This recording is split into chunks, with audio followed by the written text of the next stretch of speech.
All night. Hey, folks. Welcome to another edition of Business of Benefits. I'm the guy with the bow tie checking in with you live. To my right, you will see Brian Jennings. How you doing, Brian? Hey, I'm doing really good. Doing good.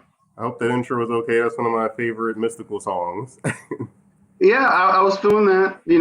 So yeah, I was a fan of Mystical, so I followed them. Perfect. Well, first, I want to say thank you to hashtag Team Live, hashtag Team Replay. However, you consume the content, we appreciate it. And Brian and I met through a press release, actually. I saw a press release from Darshan Kendrick. Shout out Darshan. She posted about the first black owned payroll company. So shortly after, I commented some of my pleasantries on there and said, I got to talk to this guy because this is an industry that has not seen melanin ever. So it's interesting to see what you're doing. So please let the folks know who you are, what you do, and why this is a good milestone. Right. So again, Brian Jennings with Next Generation Payroll. So essentially, what we do is we build businesses um, from essentially the ground up, existing businesses or growing businesses. So we provide services starting from risk management to making sure you know where your business is, what the risk factors are, because that tends to result in businesses to lose money or shut doors altogether. We primarily focus on payroll and HR, which allows businesses to have a streamlined operation, also to retain employees. And once your business is running effectively, efficiently, it just costs less to run your business as well.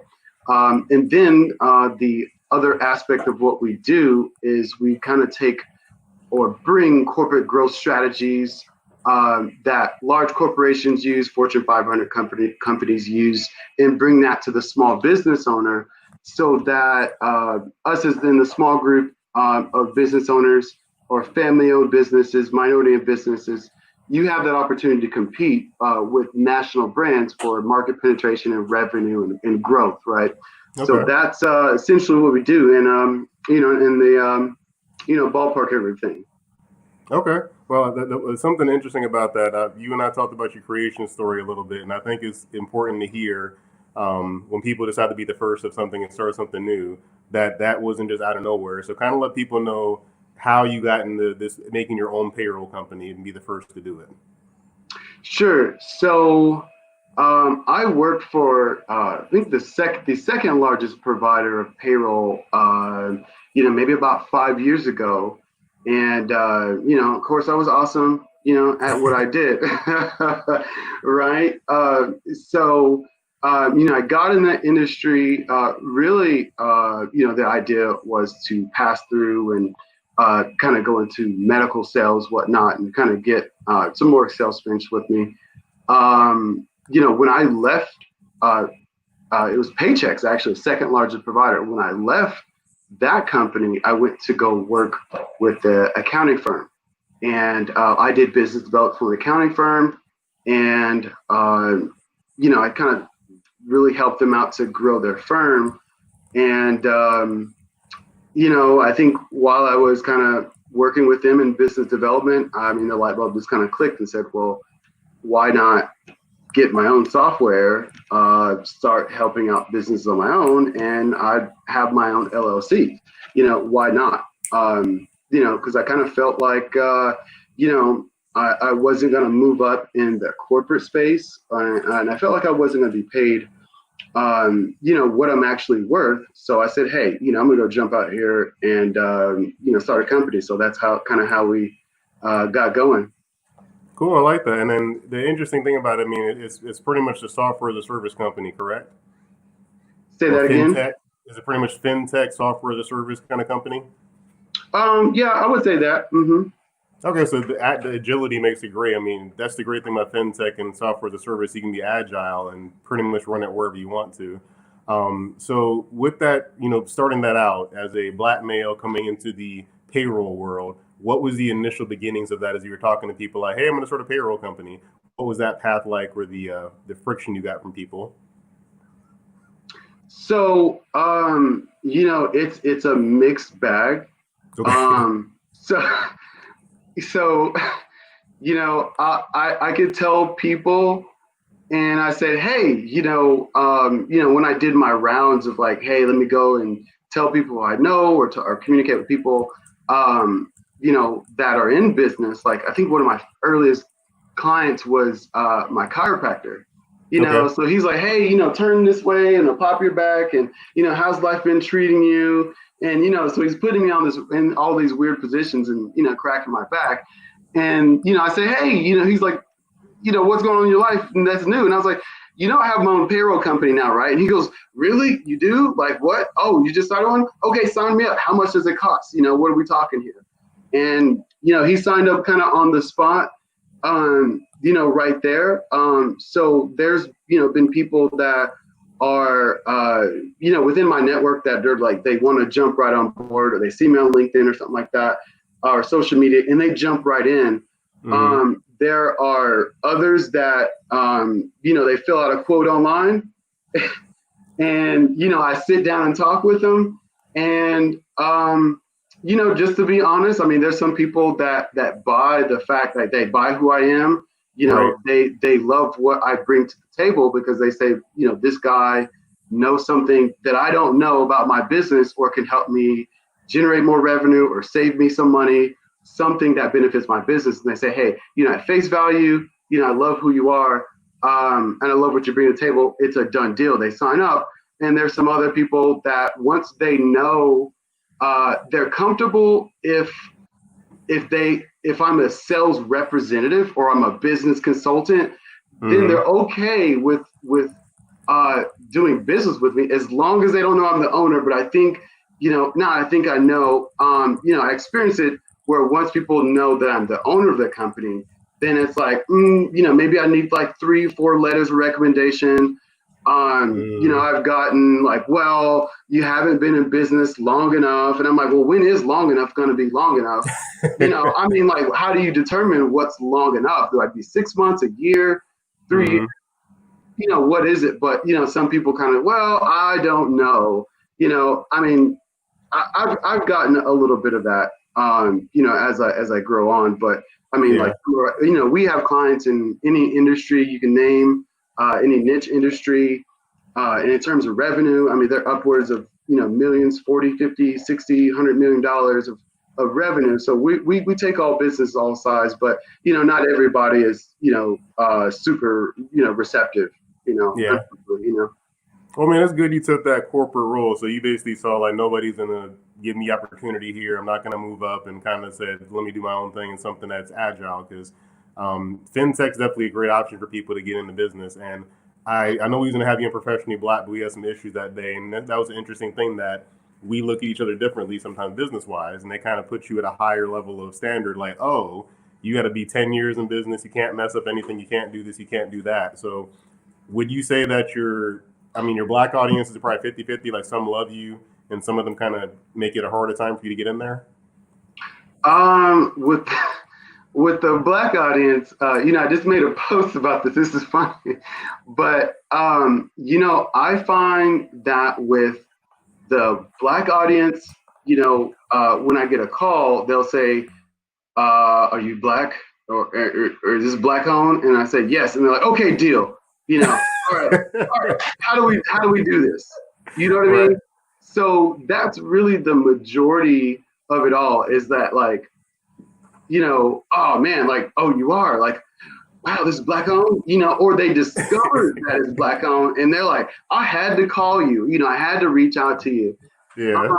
There are some, I haven't got too many, people within the space of like being African American that kind of give me a hard time. I think there's some that are like, hey, I want to support Black owned business. So that I kind of take that with a grain of salt. I mean, I Right. like to hear that, like, oh, I want to support Black owned businesses. But for me personally, I mean, I like it. There's nothing wrong with that. But I think what the mantra, should be is that I want to invest in Black owned businesses, because you can support me all day and give me a pat back and say you're going to pray for me. Doesn't necessarily help me, to be any better. But I get some people that say they want to support Black owned business, but like I said, I think you they don't necessarily want to take that action, that step forward. But I think that's kind of like 9 out of 10 times, people are just excited to work with me. Well, the good thing is, you need the experience. I mean, I think that it shouldn't just be because it's a black-owned business. Like, you've actually been in the trenches of payroll, so you know what you're doing. So I can see that being, where that grain of salt, like you said, people just say, oh, just because you're black, I want to work with you, but you actually know what you're doing. So with coronavirus, obviously, that's probably changed business a little bit for you. What's the trend you see in the payroll space that's been changing as a new business owner and just in payroll in general? Okay. Well, you see that, especially with like, all the PPP loans coming into place, but the hardest hit businesses, the retail space, the small business, they're suffering because you're accustomed to people walking within your door. So that's how those transactions are coming across. So retail, has been hit really hard. Restaurants have been hard. If you sell products online and you're small, you've been hit extremely hard. Just because that customer base has completely dried up. If you're accustomed to doing face-to-face contact with customers, whether it's B2B or B2C, there's sharp drops in the revenue. The staffing has gone down tremendously as well. So within our space, I'd like to say that, I should take credit for my company's position, because we've grown. We really haven't skipped a beat. We've actually gotten more clients now, as opposed to losing clients, because most of our clients, like 90% of our clients, they all are, we're labeled essential businesses.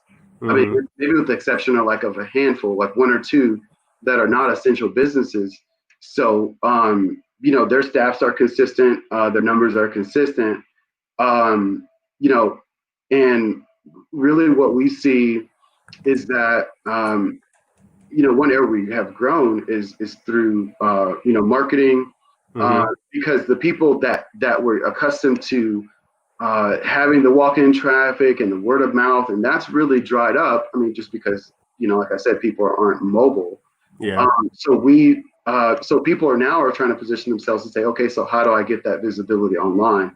So that's one area we've grown on, as well.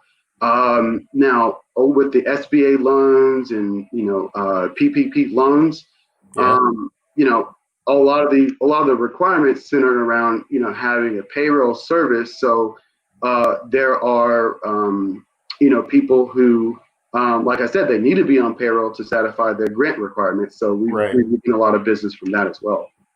Good. Okay, so you found a way to, I don't know if thrive is the word, but a way to survive and do well during the situation. But with you doing this, you mentioned something offline we was talking about with legacy and starting a business. So was that initially your thought was, hey, I want to start this to have a legacy, to pass something down, or did you kind of get that feeling once you actually had the dotted line signed? Well, it was early on. I think the first thing that I had in mind when I started the business was that I wanted to make sure that if you own a small business, there's a huge gap between the Fortune 500 company and the small business owner. That gap is very wide in terms of the access to information, the amount of success you have, the dynamics. How you structure your business. If you're a small business owner, you really can't run your business like a corporation. That model doesn't work for the small business. And so really, I saw my initial goal was first to say, all right, if you have a business, I want to make sure that you can make it and you're going to be successful, because a lot of people, if you ask them how they started, they cash in their 401k. All of it. They may have 10, 20 years of investments going, and you cash all of it in, and you start your own business. You put everything that you have, your heart and soul, to the business. So you don't want to lose. You don't want to go backwards.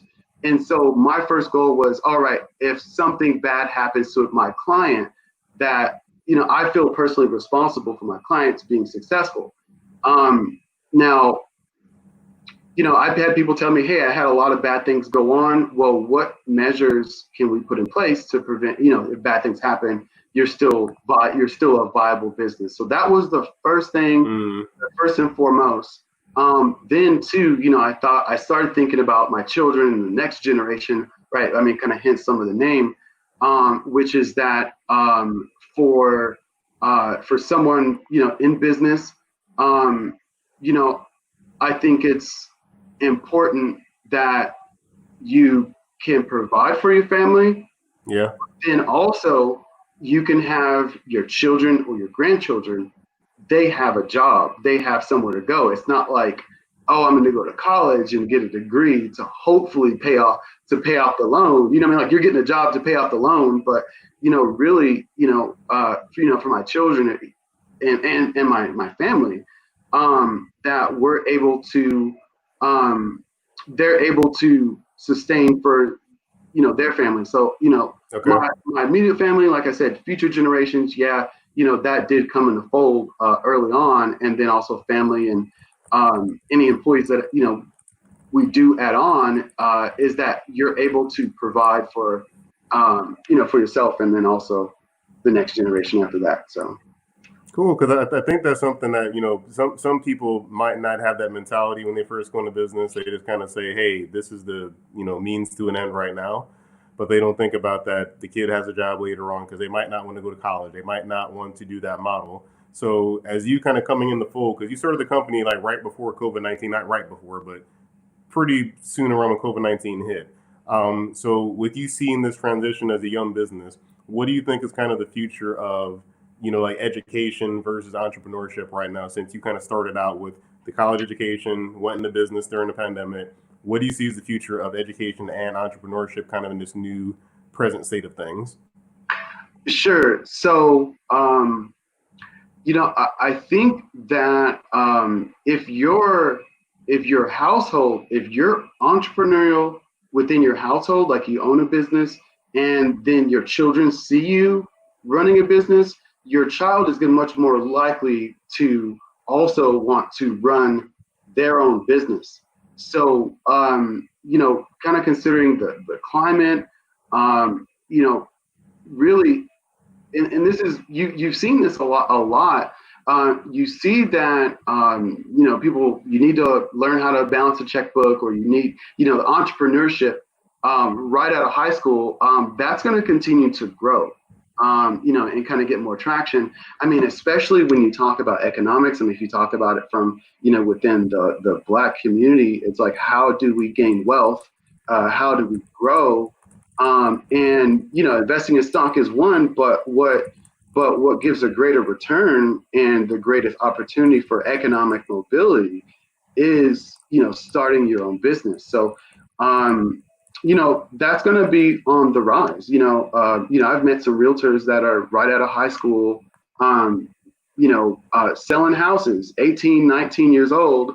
I mean, that trend will continue to go up. I mean, but why not? That probably would have been the first thing I did right out of college. I probably would have sold houses. You know what I mean? Because Yeah. I mean, it's within a year's time. I mean, you could be making $100,000 a year. So I mean, why not? If I can go back and do it over, I probably would do something like that. But I think more and more people are gonna say, how maybe I'll work for someone for a short period of time, save up some money, and start my business. So I think that's Yeah. coming. There's some programs out there where there's some minority business owners that they're going into high schools and they're teaching them, like, hey, let's go ahead and get a business plan. So right after Mm. you're out of high school, you can have an associate's degree, a business plan, and you can kind of rock and roll. I mean, because obviously college is expensive. I mean, it's not going down in cost. So I mean, Right. it's not going down. I mean, the alternatives are, like I said, that's a even more viable option to like I said, invest in yourself, and let the money come in after that. Yeah, I wish I would have had that. I mean, I had an entrepreneur bug in college, but it was still like I'm in college, and Hmm. I wish I would have had that extra push sooner. Because pretty much anything I learned in college, I mean, it teaches you how to think, but none of that is really applied to my day-to-day business work. It's more the personal development, the books I've read, the videos I watched, that kind of stuff has made a huger impact on it. So I definitely wish that I would have had somebody push me sooner. And Hmm. because college is great, there's certain things you have to have standardized tests for, I think. But I think when it comes to business, I mean, the MBA is great and all that, but the real learning, I think, comes from you actually went into business. Like you said, 18-year-olds selling houses. They could probably beat anybody with an MBA that's still in school as far as what business actually is because they've been through it. Um, you know what I mean? There's theory to business, but it's like when you actually get into it, like what's customer service like for real, and what's it like to actually have to deliver something on time for somebody or get reports done.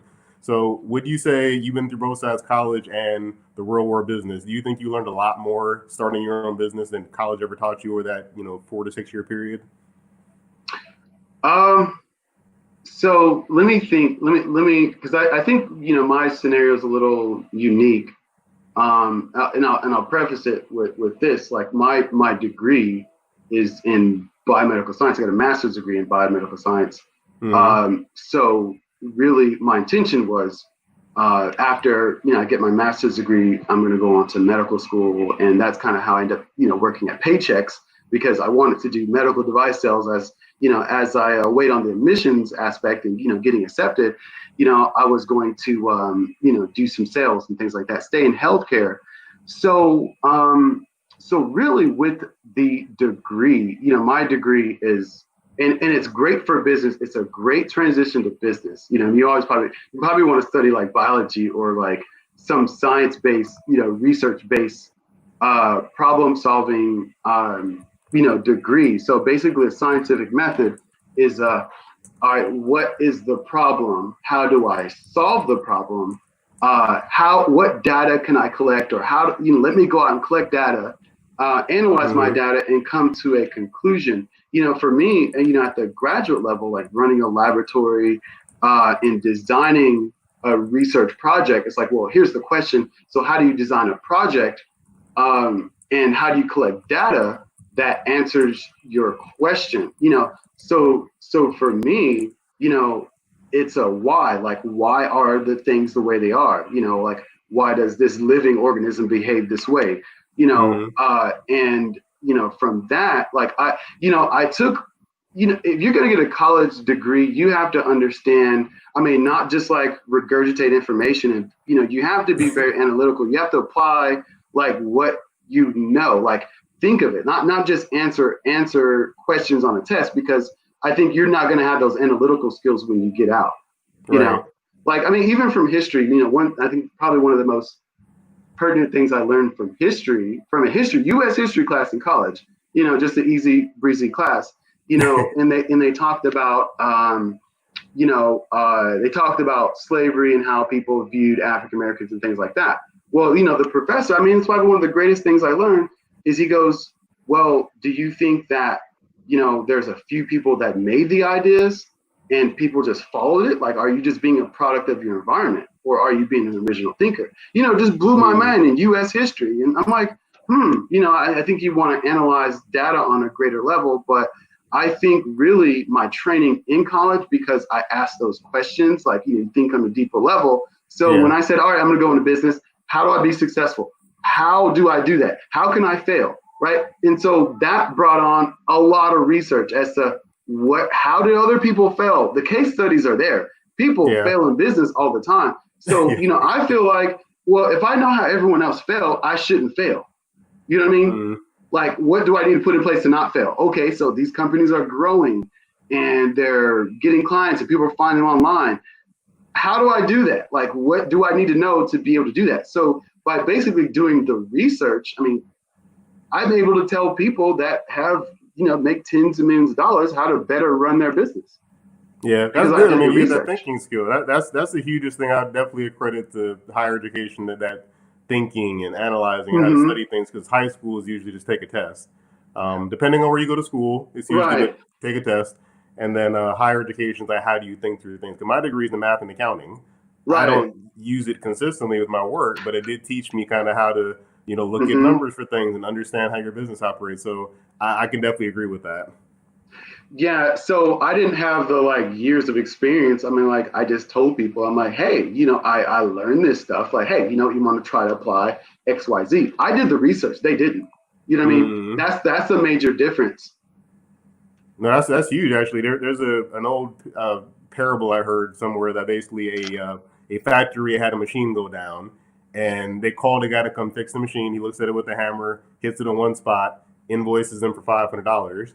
And he said, "Well, you was here for 5 minutes. Why is it so much?" And he said the invoice said $1 finding where to hit it, $1 hitting it, $499 knowing where to hit it, and knowing the information because like you don't know how to do it, I know how to Hmm. do it. And I Hmm. think that's something people don't realize with business that your experience doesn't always necessarily that important if you can prove actionable steps or something real that helps the business. So you're dealing with that as a new business. I mean, you said people question you about that, but what are some tools you're bringing to business owners to kind of help them notice you more than say a Paychex or ADP?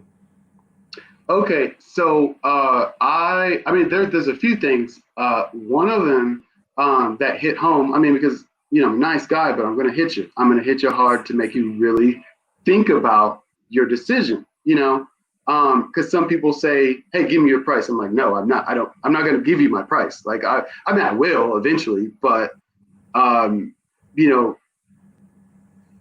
you have to say, what do I get for what this person charges?" And I say, okay, who'd you talk to? You talk to ADP, you talk to Paychex, Paylocity, Paycor, whomever. What did they offer you? Right? And I say, okay, we do all those things, and we even do some more, and we'll charge you, the same amount or less. Usually we're like 20% less. I mean, just as a little, perk out there. But, hey, everyone, we're 20% less than everybody else. But, at the end of it, it's like, okay, well, I can go with the cheapest company out there and I can save 20 to 30 or $40 a month between your service and the next. And I'm like, okay, so for let's just say $400, let's say $400 in a year, is that a lot of money? No, it's not even a lot of money per month. But okay, so what do you really get for saving $400, right? Besides nothing. And one of those gut punching questions I asked is like, okay, so what did they say to you? Where are they going to take your business in 1 year? How much more money are you going to make going with them as opposed to going with me? What's your true objective? What do you want? In the next year, what kind of growth do you want? And they say, oh, well, I want to grow by, I don't know, $500,000 or $1 million. Okay, what's your trajectory on that? Mm. What's your plan? Are you going to get it or are you hoping for it? Right? And okay, so is it worth $400 more to be able to say, all right, I'm going to get $1 million? Like, if I can guarantee the $1 million, what's 400? Or why would you here's another thing too. Why would you even shortchange yourself and say 1 million? Why don't you say 2 or 3 or 4? If I showed you the plan for $4 million a year in growth or whatever number that's relative to their business, what if Right. I just showed you how to do it? Then what does money make? What is money? So, when it comes to your business, like that's not how you make decisions based on a dollar, like saving a small amount of money, because that's a small minded way of thinking. And, Mm. and I say, I'll say something like that. It's like, you have to change the way you think. And I may ask, well, let's talk about your house. So you want to know my prices or you want to save $20, $30. What kind of house do you live in? Mm. Do you stay in a 1 bedroom apartment? No, why not? Like, how many bedrooms you have? 5. Well, why not just one? You know, what kind of car do you have? Do you have a 1992, Ford Tempo or something? Right. No, no. I drive something really nice like BMW, whatever, X5 or so. Why? Well, why would you do that? Well, that's what you value. And I'm like, well, you have to value investment in your business the same way. You have to treat it the same way. And so, really, we're looking out for you. That's the major difference. We're going to make sure you're not going to fail. Right? And What so does you the other look at more company than do? just payroll. Like I mean, at ADP and the Paychecks, they sell other stuff, but the core of it is just payroll. And you're a number in the cog. I mean, I have Yep. clients at these ADP and Paychecks. They can't reach an agent sometimes, and that's Yeah, no send them shade. over. Yeah, no shade on them. I want to put that plug out there. No It's major not shade shade, on it's the them. truth. Hey, from your mouth, not mine. But my queen had a comment. She said, being able to analyze problems is such an important skill. I'm proud of him for learning from others' mistakes. That's valuable. He's going to do great things in life. So you got the plug from my queen. Oh, that's awesome. No problem. And that is important Thank to you. learn. I mean, because businesses, I mean, that's helped me. Like when my beginning of my insurance career, I didn't have a lot of mentorship at first. So I learned from my own mistakes, but also other people like, why aren't y'all doing this? Why aren't y'all doing that? Mhm. And that served me well. I think for salespeople, that's a great skill to just learn. Do what everybody else isn't doing, which you Yeah. chose to do that. But what everybody else is complaining about doing and not doing, go do that. And Yeah. that's helped me a lot. And I tell my kids all the time, people don't pay for complex, they pay for simple and the stuff that people don't want to do. So I think you're doing a great thing. You mentioned something offline about a directory you made, because Black-owned business is all the rave right now. There are several apps, websites, magazines that have listings for Black-owned businesses, and for me, frankly, it's like alphabet soup. I never know which one is the good one to use because there's so many of them. Like, which one is the one that I can trust, and which one has the? I'll find one that's like great, but it's for the West Coast, and I'm in Georgia, so I can't use that one. So, talk about that directory you put together to help people kind of find Black-owned businesses? Sure. So essentially, what I mean, again, because we do marketing and it's on a scale of, it's not the revenue, it's how many locations and massive amounts of revenue. How do you turn your business into a corporation? But if you look under the digital marketing tab, you'll get some information there. But essentially, talking about specifically Black business. So, I've partnered with Support Black Owned, Okay. which is the largest directory of businesses nationwide, Black owned businesses. So, what you're seeing is everyone doing a little directory. Here's my state, here's my region, and they're leaving everyone off. So, we have the largest conglomerate of Black owned businesses across the nation. So essentially what we're doing, I mean, you see that, all right, it's time to buy Black and we have these blackout days and things like that. Well, in order to really facilitate that, more money is being spent within the Black-owned community, we actually have a platform to advertise specifically to Black business owners and Black consumers. So you no longer have to say, I'm gonna use Google pay-per-click, or I'm going to use Instagram pay-per-click, Facebook pay-per-click, whatever platforms are out there. We don't own those platforms, and they're very expensive. I mean, it could be, $10, $15, $30 just for someone to click on your website. We're talking about fractions of that. I mean, if you're paying, $10 a click, we're down to like $1 a click, even lower in some cases. So the difference is that you can advertise to people that want to support Black-owned businesses directly. And so they're clicking on your site, they're going to connect with you, and they already have decided they want to support a Black-owned business. Like I said, the other platforms, Facebook advertising, things like that, that's just a mixed bag. You don't even know if they're ready to buy or even want. You're just advertising to people that may or may not care about what you're offering. This is a lot different. Yeah, I mean, that's good because it's the attention economy. I mean, I was wondering when this was going to happen, because it's not even a race to the bottom; it's just a race to the attention. And that's a great thing. You already know they're interested in Black-owned businesses just to support that, because people ask frequently with everything going on, "What can I do to help? What can I do to help?" And the easy answer is support a Black-owned business, so we have a voice at the table when certain legislation comes up, because values and money move a lot of these laws and legislation that happen. So if we have more people like you and I able to converse and get in the room and talk to people, that'll help. So that's great that you support Black-owned. Check that out, people, to get access to a great SEO for Black-owned businesses. And that's also, businesses can go to you as well to say, hey, I want to be a part of this. Is that something they can also do, to say, hey, I want to get listed in this? Absolutely. Yep. Absolutely. We'll get them signed up right away. So if you have a Black-owned business or you want to support a Black-owned business, reach out to us. Or, like I said, if you want your name out there, within the community, let me know. Just reach out to me on our site, and we'll get you set up. All right. So the fun question. So as a new business owner, you're starting a payroll company. So you already mentioned some of your competitors, the ADPs, the Paychecks.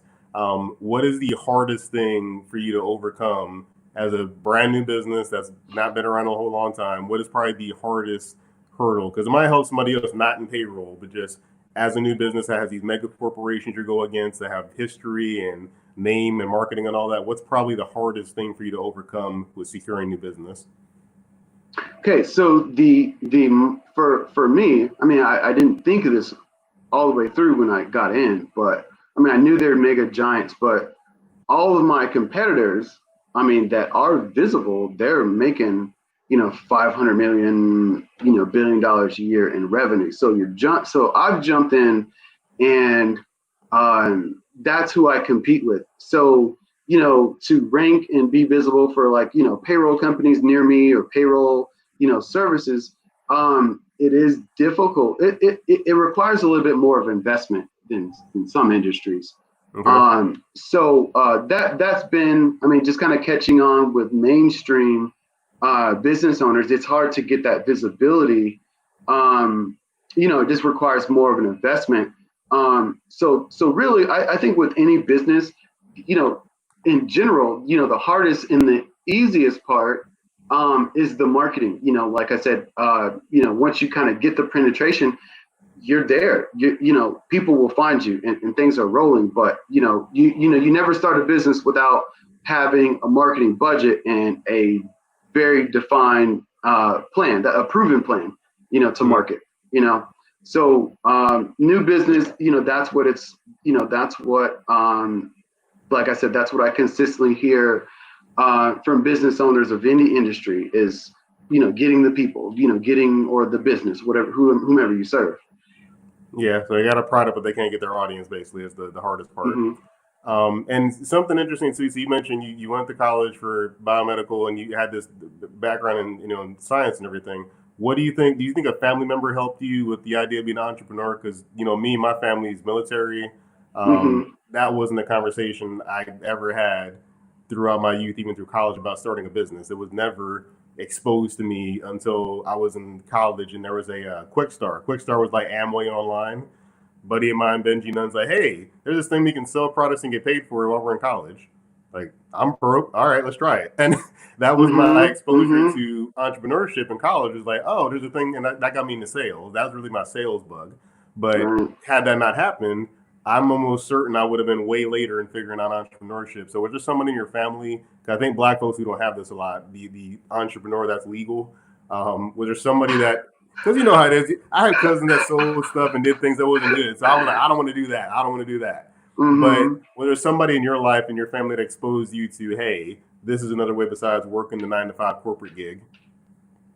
No, there's no business owners within my family that you know no one was like, oh, hey, I got a business and ooh, I want one too. I didn't have that at all. For me, I worked. What was consistent in my career, corporate, is that I have this job. I'm getting looked over for promotions. Um, you know, I'm not progressing. Mm-hmm. I don't fit in the culture. Um, and I have terrible bosses. A couple of good ones here and there, but for the most part, you don't have people that invest in you in your development and also your success. You're a number. Yeah. Pretty much everywhere I've gone, I've had to deal with that, and not having a voice. Um, that I kind of just woke up and I'm like, well, if these I think when I volunteered for this accounting firm that just started, they kind of had a couple $1,000 and they kind of got together and said, all right, we're going to get some desks, we're going to rent out a facility, we're going to open up our doors. Mm-hmm. And when I was working for them, I said, hey, we can do this better. And they're like, no, they didn't see eye to eye. And I said, well, you know what? It doesn't take much. I just had the idea one day and I said, I'm going to go do it. So, Yeah. No, I like because, that. I mean, the mindset's. That's the hard thing about it. Just the mindset of the black population is people don't understand how hard that is. That we weren't exposed to these things. We're behind the 8 ball. Because I know ownership was not a thing pushed upon me. My wife pushing me for ownership, and that's something I wasn't exposed to throughout my life. It wasn't just a thing like, our other cultures. I think the Asian culture is probably the best example. They own stuff like quickly. Like, hey, open up this, open up that. That's taught from them from birth, but our culture doesn't do that a whole lot. So it's hard to kind of come of age and decide, I want to start a business. I want to buy property. I want to do this. I want to do that. It's just a challenge for people because they just haven't been exposed to it. Yeah. Go ahead. So, yeah, I mean, I was reading an article about that. I mean, just comparing, cultures and in entrepreneurship. I mean, we fall behind. I mean, we had the Black Wall Street thing, so that kind of set us back because that got burned. That got burned down. So you don't have legacies coming out of that, to kind of show the next generation the way. I mean, that I'm sure that would have inspired a lot of people because you see people that look like you do it. Right. But if you don't see it in your household, it's hard to get that concept of, hey, I'm going to start a business. But like I said, and the other part is that if you do start a business and like I said, you went on a whim, we've been disenfranchised. I mean, for so long as well, is that, underbanked and then discriminated against as well there. It's hard to start a business. It's hard to have a successful business when you don't have the capital and you don't have the guidance as well. So, I mean, even if you did start out on your own, we have that, saying within our community, like, oh, it's a Black-owned business, like, oh, they don't have it together. Well, I mean, that's not necessarily true. You hear that. You hear that a lot, though. Yeah, but that's just their business, But come on, give them some, grace and mercy. I mean, they didn't have the resources, and they didn't plan. I mean, so some of the things like the biggest advice I give someone is that when you start a business, have a business plan document, like a 15-page document.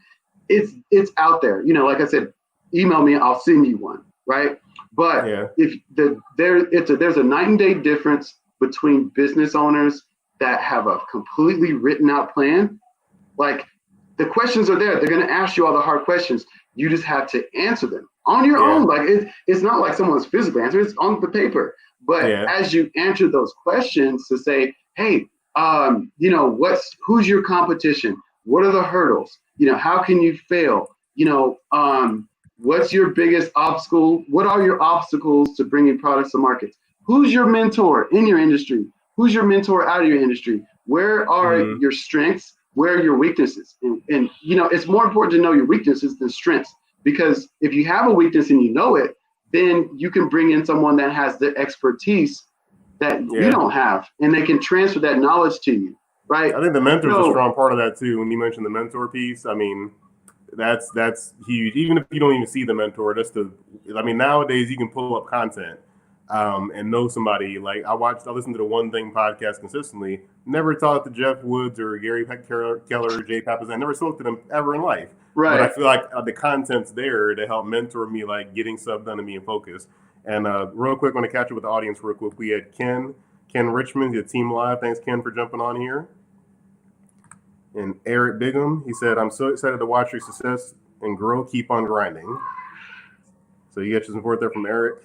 Yeah. Kevin also said attracting clients is definitely not a universal approach. Yeah, a lot of people don't. There is no universal way to attract clients. I wish there was, but it's very much the hardest part of a business. And Wayne said, I like the bold questions. And Wayne does text marketing for stuff too, so he's probably to ask some hard questions for his business too. Sure. So real quick, as you mentioned, the mentors in and out the business, the strengths analysis, the SWOT analysis, all of those things. As someone that made a business plan and has helped other people make business plans, what do you think is always the lacking part? Is it referring back to the business plan, or is it getting it done? I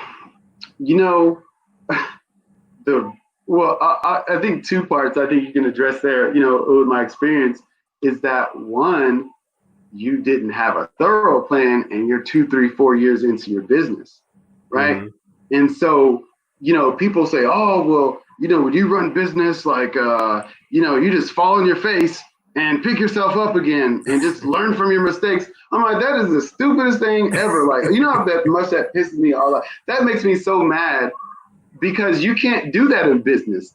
You're not afforded the trial and error aspect in business. Like if you make certain errors, you're gonna fail. Like your business is gonna close. You can't rebound from that, you know. But you know, really, when you don't have that foundation, that's where you see this roller coaster ride. You see a lot of roller coaster rides. Like, oh my god, like I just made a lot of money, and then next thing you know, oh, I just suck at life, or I'm just really depressed, and then you go back up again, and you're just like up, down. You know, you have these two extremes. And the reason why the extremes are there is because you didn't think about the, hey, you know how the other guy failed? Remember he didn't do X, Y, Z's? Like I wish I would have done that. Like you should have learned from that and, you know, kind of formed a contingency plan around it. But with businesses, I think you know, it's the lack of planning. I think once you plan, you execute the plan, you know, and then it's better that way. But I just think that people don't plan. That's the hardest part about business is the planning part. You know, I mean, look at the United States with COVID-19. There's been no planning. I mean, I won't say no planning. Some places did them better than very other little. places. Yeah, very little. At least, definitely in the federal, no federal level, but some. And you see this playing out now because some states have had very low. You know, you and I are both in the South. You're in Texas. I'm in Georgia. We're both going through a similar reaction to opening businesses early. Nobody wants to wear a mask. Not nobody, but you know, a lot of pushback for that, and that's planning. It drives me crazy with stuff like that because we've known coronavirus since October last year, you know, worldwide, and we're like last to the party, then the worst job. So I got some flack from people about a video I did about that, about you know a song I made about that. But the point was, the rest of the world has done a better job than we have, and it's planning, like you said. They planned. What did China do? What did Korea do? What did Italy do? And they looked ahead and said, okay, we're going to do that. And we're doing the fall on your face method, like you said. We're doing it. We just gotta figure this out on our own. Make our own vaccine. Figure this out. Like, well, just copy China and Korea and Italy and just do what they did. Yeah, we got like the herd immunity. It's like, well, once enough people get it, then it'll go away. You know, like you won't get it again. You know what I mean? You know, as if you don't die. You know what I mean? Like it's like, dude, like that's not, you know, that's not the way to kind of do things. But that's a clear example of planning making sense. I mean, you can see it with this virus that businesses can't do that. Every business can't say we're just going to fail until we get it right. I think in the 20s and 50s that was probably okay. People were more agreeable. There was no reviews online. There was no, you know, like now if you fail, it'll be like, hey, that restaurant had a rat in my food. You can't fail that and come back from that, like you said. So I think it's important to understand the difference in that mentality of failing till you succeed. There's some truth to that with like certain activities, but your whole business can't just totally fail. And then you just say, hey, let's try again. Yeah, I had a guy tell me that, and I'm like, go away. Like, get away from me. Like, just that way. Like, go. Yeah, you know, I mean, it just doesn't work. I mean, because, you know, you can't get the time back that, you know what I mean? Like, you can't be like, oh, I wish I would have did things better. And I'm like, and especially like, when you cash in everything, like, I mean, you cash in your entire 401k, like this needs to work. Yeah. Like, you know, because you can't go back and like, I'll just reinvest the money or whatever. It right. doesn't. Yeah, that's why I'm kind of happy. My start was, you know, I had to make my insurance business work because I didn't have a side hustle or W-2 or something. So I quickly paid attention to what people were doing and not doing. Because I was in the cash in mentality. Like I didn't have bring a 401k into it. I just said, hey, we're here. I got to make it work. And you're right. You can mess up certain skill sets. Like I don't know how to communicate that well. You can fail that kind of stuff, but you can't fail like flat out not doing something that's legal or a major cost. So Brian, I think something that leave people with here as your startup, you're in technology, you kind of checked all the boxes, minority, technology, startup, all of those things. If you kind of leave a parting message about your company and the stuff you're doing to help the Black community, go ahead and hit the people with what you got. Okay. So, you know, within our community, you know, we're in a time where, you know, we're, I guess, investing in our community, you know. I would say give me a call. I mean, we do consulting. You know, our goal isn't the transaction. We're not saying, oh yeah, wait, we got a new sale, great, woohoo. But the woohoo moment for us is like, all right, you're growing. Like you call and give a report and say, oh my God, you know, I have a lot of clients. I'm hiring. business is doing well, we're in it. I mean, for the journey in the relationship. So if you're a business owner out there, you're doing well, give us a call, even though you're doing well, because maybe you can double that or do even better, than where you are. There's always room to grow. So, again, we're here to support your business, because no one wants to fail, in life. And, that's near and dear, to my heart, is just to make sure that, you're a business owner. I mean, you want to be successful, you want to be happy, you want to provide for your family. And so our job is to help you to do that. So, reach out to us. We're happy to help out any way we can. Perfect. And you got to see below. I got the website right there. Over there. Wait, no, my hands are backwards because it's like the camera. So I have to there we go. Over there. Yeah, there we go. I mess up the left and right all the time with this. Anywhere else besides LinkedIn? I know you're on LinkedIn, but anywhere else people can follow you? Yeah. So go to our website. Like usually when you get there, it'll ask you like, hey, do you want business tips? Say yes. Just say yes. There's a newsletter at the bottom. Sign up for our newsletter. You can go to ngpayroll.com to reach out to us, or ngpayroll on Instagram. I do monitor Instagram quite a bit. ngpayroll again for Twitter. I'm mainly talking about Cowboys football on Twitter. So hey, you want to get down? You want to start talking? No, don't you do that. Don't you do that. You want to talk some football? I'm like an analyst, in my little hobby. So that's kind of the things there. Well, real quick then to end this, but we got a quick question that came in actually. Amber Spells. She says, "Are a partner program with accountants?" So that's a good question for you.